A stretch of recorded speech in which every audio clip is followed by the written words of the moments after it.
Hey everybody, Maddox here. Welcome back to the Poke Historian. I was just taking some inventory of the cards I own and looking at the prices, particularly my vintage cards, and I'm blown away.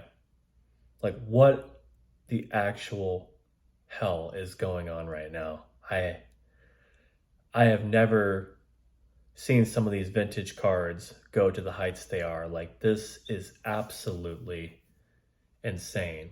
I think it's somewhat warranted with the state of modern, how it was popping off earlier this year. But I mean, like, this is absolutely out of control. And it's just like spiraled, like in the last, like, I feel like maybe 3 weeks or so. Like, I have, I have never seen a vintage Pokemon market this hot.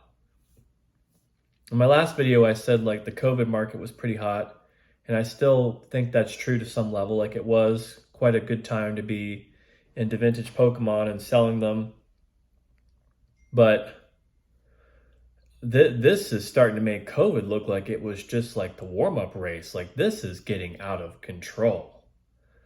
And it's just so funny to watch like the mentality of people change too, because I remember like back like December, January, February, March, all these people squawking online saying that vintage is dead, modern is king, don't touch any of that vintage stuff, it's not going to move, you're not going to see the kind of gains you're going to see in Scarlet and Violet or in Sword and Shield.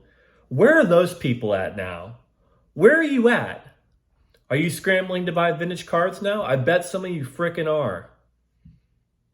It's just amazing. You get these people that run into this hobby and they think they know everything and they think they fully understand exactly what's going to be worth money and what to chase and stuff. But you know what a lot of these people are? They're just frickin' drones. They have no idea how this stuff works. They have no idea like the history of the Pokemon TCG. They're scrambling and they're just trying to make quick gains on just little investments they can. I hope some of you are learning, because like the time-tested idea of having things that are older and hard to find, those are going to hold value, especially like if they have a lot of nostalgia attached to them. And with something like Pokemon, where the same Pokemon that were popular in 99 are a lot of the same Pokemon that are popular today. I hope some of you learned something from this. And I know I'm kind of serious right now, but it's just, I'm amazed with how many people were so sure. They were so sure that vintage was dead and that nothing was going to happen. And it's just another reminder to never believe what people are saying online, especially on forums like Reddit and stuff. And I know other YouTubers and people talk about this all the time, but like, it's a lesson to me that's become so true lately. People online that are squawking about things have no idea what they're talking about, except for me. I know, I'm online too. But I'm serious. Like, these people on these message boards, a lot of these people in the comments of videos, like, you get a lot of people that are just uneducated and they just don't know. They're like lemmings. They just go along with the trend and jump off the side of the cliff and just do what everybody else does. And meanwhile, earlier this year, what was I doing? I wasn't buying a lot of Scarlet and Violet cards. I was buying some promos that I wanted. And I was also getting some of my I was getting some vintage cards I wanted. And I was also going and getting some of my favorite vintage cards that I've been holding for a while graded.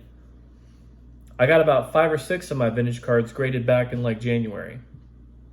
And now like they're skyrocketing. I'm so happy I got them graded.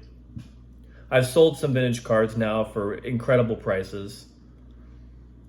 And it's just, like I said, I'm just amazed that so many people thought that vintage was dead. It's out of control. It's to a point where I think it's unsustainable really too. Like, I don't see how this can continue. Like, the money. I mean, I was looking at Crystal Lugia. If you want a PSA 8 of Crystal Lugia, the lowest listed on the market right now is $67.50. Guys, like, I bought that card back in 2019 for like $200. Like, that is absolutely absurd. Like, I'm very happy about that, but this is like I don't know what to say.